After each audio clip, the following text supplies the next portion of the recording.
Greetings and salutations. This is Abdelhadi with The Bitter Truth, where we may not have all the answers, but we're going to ask a hell of a lot of questions. You can also, and I'm going to push this a little bit more because I've been accused of soft-pedaling this. And I was just listening to Joe Rogan, and he was talking about his first 2 years. And anyway, I'm not trying to be Joe Rogan size, but sure use your help. We don't take advertising or sponsorship. The few times I had been approached with it, it was not at all favorable. One time after I interviewed a Republican candidate for Congress down south, I was approached by somebody who thought I should have been a little easier on the guy. And if I was, then, maybe he would consider getting some investors and taking the show larger, blah, blah, blah. But I'm not really fucking interested in that. So basically, I'm just doing what I'm doing. Thank God I got a job. And, it just would be nice to have more support for the show. The people that do support the show, greatly appreciated. We've got folks on Patreon and people that support through the website, thebittertruth.info. So I'm going to be pushing that a little more than I usually do. I usually just sort of say it and then, bang on with the guest. Anyway, thebittertruth.info. You can visit the Patreon page from there. You can buy some merchandise from there if you want, and, have some nice, fun stuff to give away for the holidays, because Christmas is coming. And nothing says the holidays or Merry Quasmonicus like a Bitter Truth t-shirt. That's what I say. Anyway, topic of today's show. I'm by myself today. And in case some of you smarty pants people who are always mad at me think, well, you're by yourself because you don't have any friends. Actually, I'm by myself because I have something to explain. A few weeks back, I wrote a paper, an article actually, a blog on the Bitter Truth website called Smashing Frogs. And for those of you who have not read it, the analogy was based on a true childhood story. The guy who I will still call Stevie to protect his privacy because he's a grown-ass man now too. And this asshole named Alan, who I won't protect his privacy because he's a dickhead. We were 4 and 5 years old. This guy was about 11, 12 years old. And, I didn't say this in the article as much because I didn't want to belabor the point. But we grew up in kind of a Stand By Me kind of neighborhood for some reason, which later I thought of reasons, but, kind of explaining it. We had these bigger kids always picking on us when we were little, 4, 5, 6 years old, basically babies. And these guys were 12, 13, 15 years old. My old man had to step in one time when I was like 5. Guy was 14. He beat the shit out of me. And my dad got home from work and he was pissed, and he marched over and threw the kid off his porch and said, in his very Arab accent, "If you touch my son again, I'll kill you." Which, I don't blame him. If you're picking on a 5-year-old, I don't care if you're a minor, you deserve to have the shit beat out of you. So this Allen cat, to get back to the pithy Stand By Me type story, took a pipe basically and smashed a frog that my friend Stevie had. After he bullied us into giving it to him. And I was terrified of this guy. I was 4 when I was a baby. And Stevie was 5, the elder statesman. And anyway, this guy was carrying a pipe with him all day, and he decided to commandeer the frog, and then he proceeded to smash the head in front of us. Now, my friend is freaking out. And I'm going to refrain from using his name because I'm afraid I'm going to slip up and say it, and I don't want to edit it. So my friend was freaking out, crying hysterically. And the guy kept saying, don't worry about it. The frog will come back to life. And maybe because I was in shock, because I'd never seen anything so gruesome up until that point in my tiny life, I didn't want to get my ass kicked by this crazy man with a pipe. So I just said, yeah, man, hey. I didn't say man because I was 4, but I said, hey, no, he'll come back to life. He'll be okay. And in that moment, I knew I was lying. Okay. I knew that I was lying. I knew that I was not telling the truth. I already knew what a lie was. Pulled some stuff with my mom already. So I knew what a lie was. But this one, for some reason, felt really bad. And the guy smashing the frog just kept insisting that the frog was going to come back to life. And against, our better interests, I went along with it because I was afraid to get my head beat in. Now, in this article, I basically compared the Democratic Party to Alan, the frog smasher, and us people, us folks, as Barack Obama likes to say, folks, we had to torture some folks, to the populace. And in the case of the Democratic Party, most of their constituency, which a second cycle in a row, they cheated a nominee that most of the Democratic Party wanted, but the corporate Democrats did not.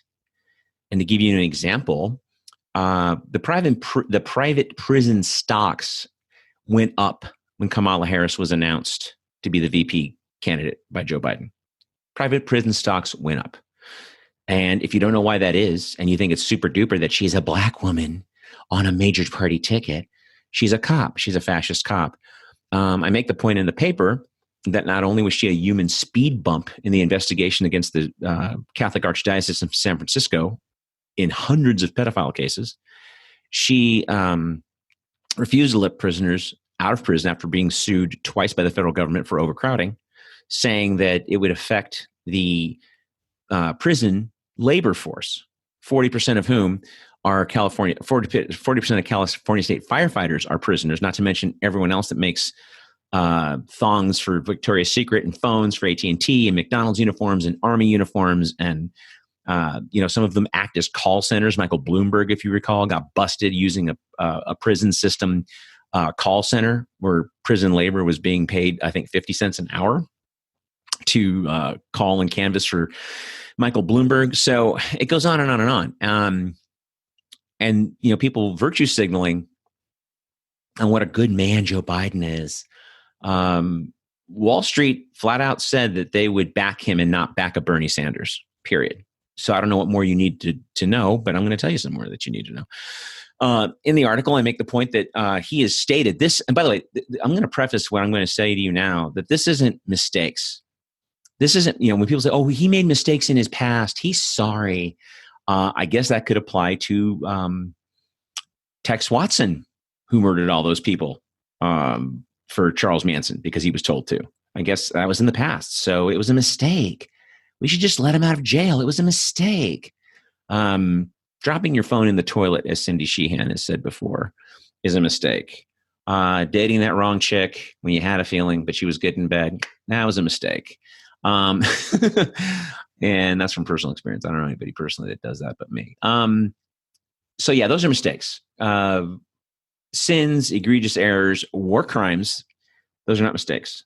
Those are conscious decisions of the head. It's not an impulse of the heart. Usually a mistake is an impulse of the heart. You decide to move cross country or take a job that, seem like a good idea. Okay, fine. That's a mistake. But when you vote for every war that we're currently in, which is the double-edged sword, because recently Trump, insulted our dead veterans, which was abominable because he's an asshole. But they were lied to, so he wasn't wrong. His assessment and when he said it, obviously wrong because he's an asshole. But they were lied to.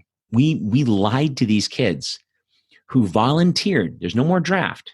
So they volunteer, which means as the adults in the room, it is our job to make sure that they are not a first line of offense, but they're a last resort of defense.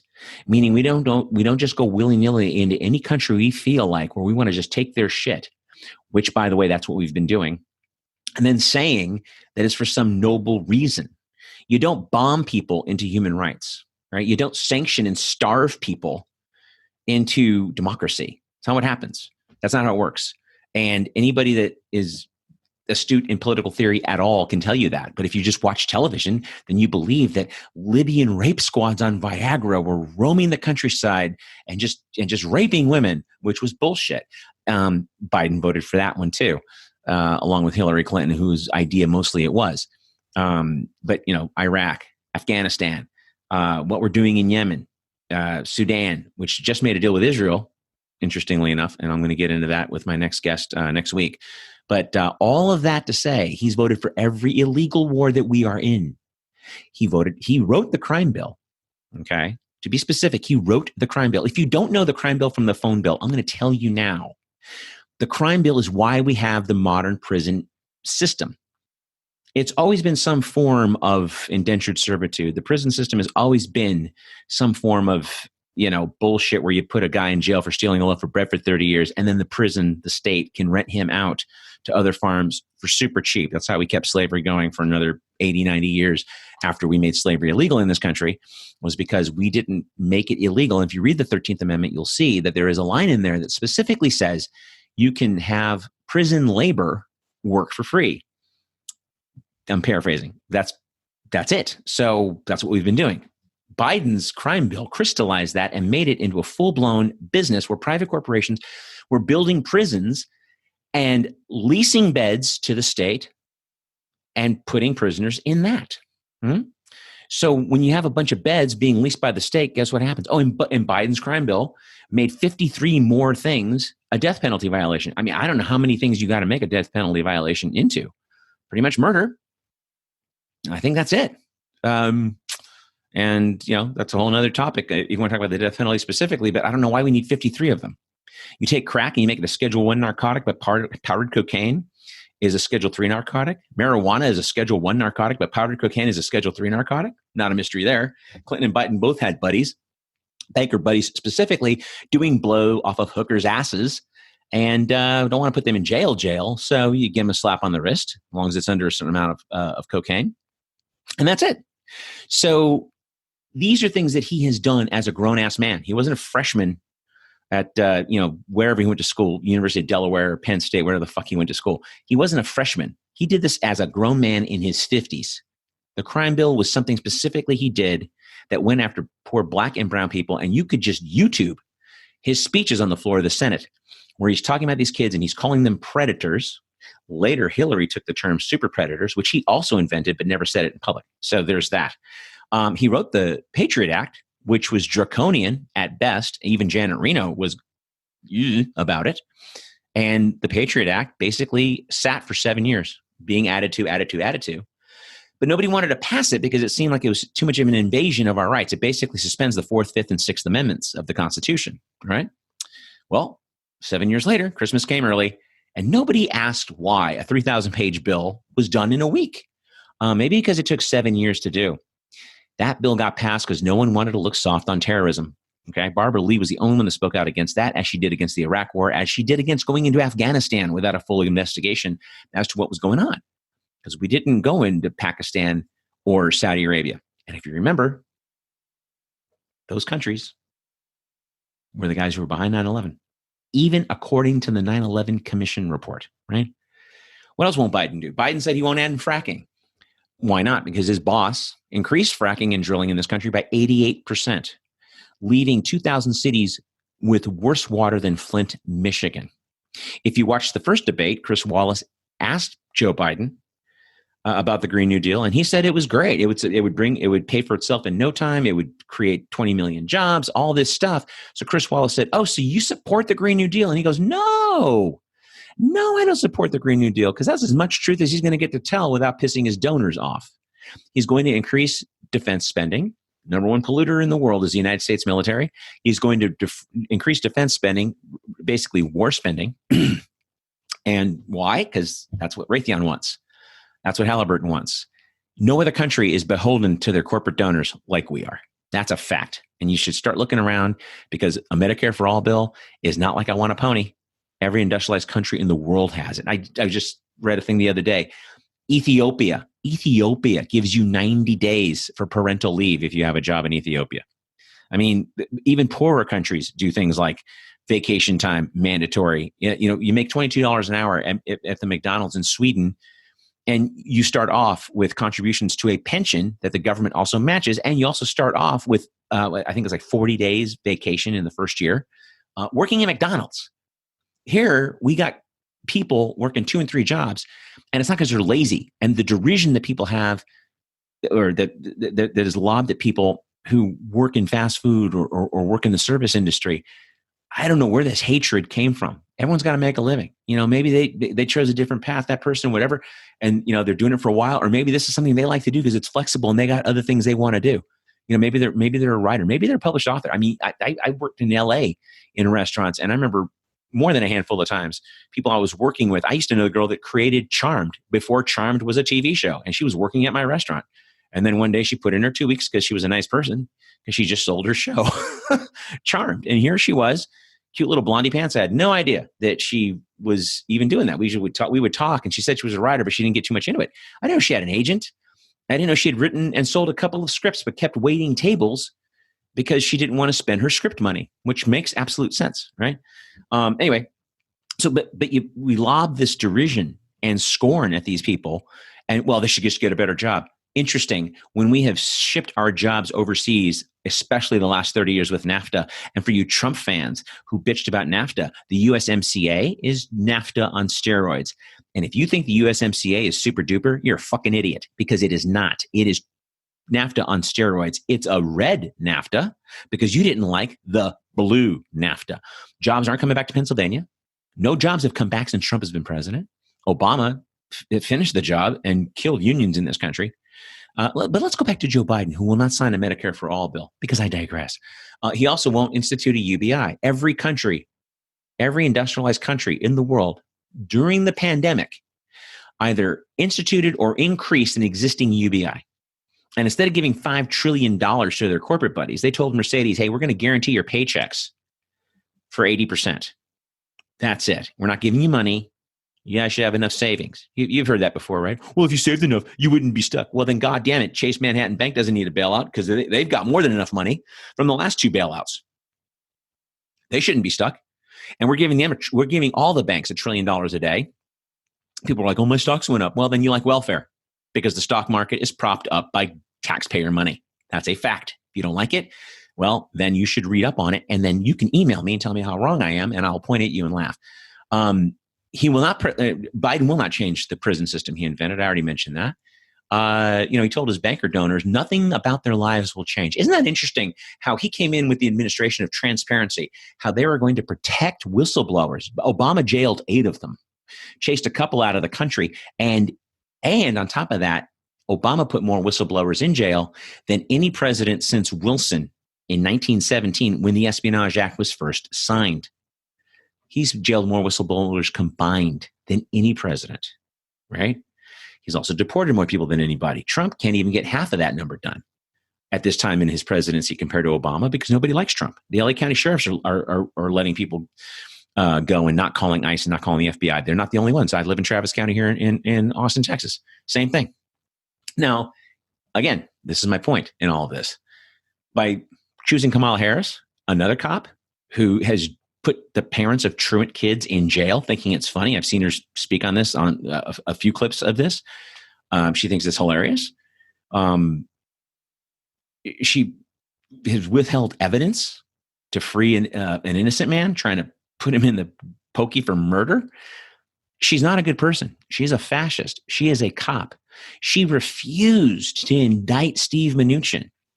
Why does that name sound familiar? He's the current Treasury Secretary under Donald Trump. Wow, but I thought Kamala was a Democrat. Yeah, but Steve Mnuchin was running One West Bank, which is a Goldman Sachs subsidiary. And her investigators came to her and said, hey, listen, we've got 1,000 cases of fraudulent foreclosures on One West Bank, and we got 1,000 more. We should indict him now, throw the book at him. Not just him, all of One West Bank. She refused to do that. Just kind of like she did with the Catholic Church when she was San Francisco DA. Why did she refuse to do that? Well, seems Goldman Sachs paid for her top cop race in 2010 and 2014. And they gave her money in this last presidential cycle, a ton of money, actually, until they pulled out when they saw she got her ass kicked by Tulsi Gabbard, reciting her entire record. If you want to relive that debate moment, which most of you who are chewy blue dipshits won't do, you will not rewatch that. You hate Tulsi Gabbard because she told the truth, which is why we live in such a freaky pussy ass society. Because if you tell the truth, you are evil. Don't worry, my chewy blue Democrats, Trump people do the same fucking thing, right? If all this Hunter Biden crap with the emails came out on Don Jr., I'd still be all about it. And the Trumpers would be going, no, you can't prove that. Nothing with corroborate. And what is the corporate mainstream media doing? I'm sorry, I believe Glenn Greenwald over anybody in the corporate mainstream media. I believe Aaron Mate over the corporate mainstream media any day of the week, especially when it comes to this shit. And all I see is Twitter suppressing information, All I see is Facebook and Google suppressing information, anything that's bad about Hunter Biden. With a simple question you could do is ask the Bidens. Ask Hunter Biden himself, are those your emails? And see what he says. They don't ask that question because they don't want to answer it. And all Biden can do is do what Trump does. Somebody asks him a question, and then he goes ahead, and what does he do? He yells at the person. About 6 months ago, Latino gentleman at a town hall asked him, listen, your administration was responsible for the deportation of however many millions of people. As president, can you promise that policy is going to change? And Biden flat out, well, if you go vote for Trump, go vote for the other guy. Didn't even acknowledge this man as a human being with a legitimate concern. And this is the empathetic, compassionate person. If you think Biden is empathetic or compassionate, you're a fucking idiot. And I know I'm not winning friends and influencing people here. That's okay. I want to maybe, I don't know, insult you enough so that you would read something. We live in an age now where the volume of human knowledge is at our fingertips. When I was a kid, we had to go to the library. And if you had an idea about when something happened, you got a bunch of microfiche from the LA Times, and you spent hours trying to find an article that was about that time and about that place. And you'd spend hours looking through a year and a half of LA Times newspapers on microfiche, trying to find this one article, so that you could write your report and that your teacher could see some bibliography crap. I mean, I guess I could have cheated and made something up, but I was always afraid. I was in seventh grade. I didn't know. I thought my teacher was going to find out that I didn't do it. So I was paranoid. But anyway, now, shit, you can copy and paste and put it into your own words off Wikipedia if you're writing a student paper. I mean, who's kidding who? I got a friend who built who's built a website and selling it to schools, like to help kids write essays without having to copy and paste, that they can actually develop skill set to write essays. But I digress. So in any case, this stuff is there. But I get people last year, and I'm not hanging out with freshmen at UT. I don't hang out with Longhorns who are 19 years old. These are people about my age, mad at me because they're like, well, I'm going to give Kamala Harris a serious look. And I started ticking off her sins by rote because I'm from California, and she's one of the worst attorney generals we have ever had. In fact, the two Republicans that ran against her in 2010 and 2014 ran to the left of her. They wanted to get rid of three strikes, which she laughed at. They wanted to make pot, at the time, only medical marijuana was legal. We didn't have recreational marijuana yet. She scoffed at that, laughed, and thought it was funny. And then she goes on some show last year trying to pretend like she's all Jamaican down with the ganja, and then talking about rap that hasn't existed yet because she can travel in the future. These people are not your friends. They are sociopathic, egomaniacal psychopaths. Who drops bombs on people and cackles about it? Hillary Clinton. Who laughs about countries that we've destroyed and calls them shitholes? Donald Trump. Who has a drone list every Tuesday, 90% of whom were civilian victims? But yet we've talked ourselves into Biden or Trump. Who says? If 30 million people had fucking balls and voted for Joe Jorgensen or Howie Hawkins or Gloria La Riva, I don't care. If 30 million people would vote their conscience, we would shift this election. We would shift politics in this country, like, just immeasurably, but we don't. And I read this quote by Susan Sontag about 3 weeks ago, where she said that 10% of the people of a population are compassionate, 10% are cruel, and 80% are in the middle and can be swayed either way. That being said, it's time for the 10% of compassionate people. And I don't mean koala huggers. I'm talking about people that really care about human beings. I care about koalas too, but you get my point. It's got to be tougher. This Joe Biden shit that the Democrats are even, no one's listening to Bernie Sanders. He's dead. He's a total asshole, sheepdog. And I was saying this last year, and a good friend of mine said, oh, it doesn't seem like you got over your anger from 2016. Why should I? He was cheated. He gave in and campaigned for Hillary Clinton on 40 different stops using his campaign funds to do it at $27. But, that went to go pay for Hillary's campaigning. He campaigned more than she did. And then that fucking asshole went ahead and said that he didn't do enough for her, and she lost the election because of the Bernie bros, completely forgetting that she won the popular vote. So if you won the popular vote but lost the election, wow, what about the Electoral College? Why don't we get rid of that? Wouldn't that be a neat talking point? Wouldn't that be something that people could get behind? You got 100 million people in this country that do not vote. Why is that? They don't vote for one reason, because they don't think they're going to get anything out of it. I didn't vote. I already voted. I didn't vote for Trump or Biden. And I didn't vote for them because they don't represent not even 2% of my interest. If Biden would come out and at least lie and say that I'm going to pass a UBI in my first 100 days, and I'm going to pass Medicare for all. I'm going to, and if I come in with a mandate, if I come in with a blue majority in the Congress, I'm going to pass Medicare for all. If he would even lie and say that, he might get my vote. But he didn't. He can't even do that. He can't even do that. Kamala Harris said she was for Medicare for all at the debate, and then the very next day she backpedaled after her donors just freaked out, right? Because they don't want Medicare for all, obviously. So all of that to say, here we are. And all I'm saying to you people is that if you're serious about wanting a change, and not just at election time, you're going to have to really rethink your principles and what you think is right. Because if you're voting for Biden, and I've written this before online, but I may as well say it. If you're voting for Biden, you're a fucking hypocrite. You don't like black people. You don't believe in Black Lives Matter. That's a whole nother hour. I can go into whatever. But the kid holding the sign on the street doesn't know from anybody else, except for he sees people being unjustly murdered in the street by police, which is still going on, which happened last week, and we've got riots happening again. But you don't care about that shit if you're voting for Biden. You don't care about the wars that we're in, if you even know we're in them. I can't tell you how many adults didn't even know we were in fucking Syria for the first 2 years. Didn't even know what we did in Libya. The goddamn Republicans, when they were grilling Hillary Clinton about Benghazi, they were specifically concerned about that night. Why didn't they ask some more important questions? If they were really concerned about the people, the Republicans could have grilled Hillary and said, gee, Madam Secretary, why were we in Libya in the first place? Why did we invade a sovereign nation and take out that leader? They had free education. They had free healthcare. Women had rights in Libya, by the way, real rights. They were getting college. They were getting careers. Richest country in Africa. Well, he wanted to do that whole Afro thing. And America and the EU didn't like that. You can't have your own currency, dude. Sorry. You may as well talk to Saddam Hussein from the grave, because we chased his ass into a hole for doing something similar. That's it.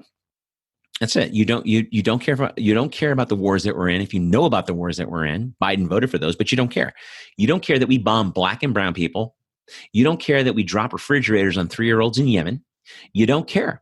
All you care about is getting nicer tweets, because nothing is going to change. I can't emphasize that enough. If there is a Biden presidency, and as I wrap up here, I'm going to say something that's going to piss a lot of you off, and I hope it does. Nothing is going to change about a Biden presidency. He has said that this entire campaign. He's not going to end fracking. Bankers are not going to be called to heel. None of that shit's going to happen. We're going to still be in the wars because he's increasing defense spending. He is not going to reduce it. So we're looking at a $2 trillion defense budget next year. I could bring that back down to $400 billion and take that money and put it into other things for people. People who pay taxes, by the way. People who pay taxes, who are enslaved by those who do not. Apple, Raytheon, Halliburton, IBM, they pay zero federal income tax. Zero. And yet the people who do pay federal income tax get none of the services that are available to the corporations and the uber wealthy. They get socialism. We get rugged capitalism, as Martin Luther King said. And so for you to vote for Joe Biden and finger wag and virtue signal and try to pretend to me that you are a better person, that you are a morally superior person, you are not at all. You're a liar or a sucker. Either way, you're not a good person, because you're ignoring everything that is at your fingertips. You can investigate Biden right now, 10 Google searches, and you'll find articles on his crime bill, articles on the Patriot Act, which, like, as I said, subvert the 4th, 5th, and 6th Amendments, all that shit that was happening in Oregon when unmarked vans were arresting people without even reading them the Miranda rights. That's DHS. That's the Patriot Act. That's Joe Biden. And you want to blame Trump? Who built the cages, Joe? I mean, Trump could have said that all night at the last debate. You want to blame Trump for the cages and separating kids at the border? That's fine. He's an asshole. I agree. He could have stopped that, but he didn't. He continued on an existing policy from the previous administration, WC started building the cages, Obama finished it and deported more people than any president before him combined. But everybody likes him because he's so eloquent. You basically like your war criminals, chewy and blue. You're a fucking hypocrite. If you're voting for Biden, you don't care about all of the above. You're a chump or you're a liar. And in either case, you shouldn't be able to sleep well. If this crap makes you uncomfortable, as I like to say, sleep tight. But anyway, in wrapping up, again, appreciate your time if you've gotten this far. And just want to get that off my chest. I wrote that article because the big punchline in that article was, if you're going to say that voting for the Democrats this time around is going to change anything, you're like me, the 4-year-old who is afraid of the man with the pipe. And the Democratic Party, they're the guy with the pipe. Again, patreon.com/The Bitter Truth, or you can visit us at thebittertruth.info. Again, we appreciate your support. Obviously, the Patreon page has like a subscription tiers and all of that. But if you want some of the cool stuff for fun, you can order it by itself. If you want the novel or if you want the T-shirt, you can just get that by itself. But we appreciate the support either way. And if this stuff makes you uncomfortable, as I said, it's supposed to. Sleep tight.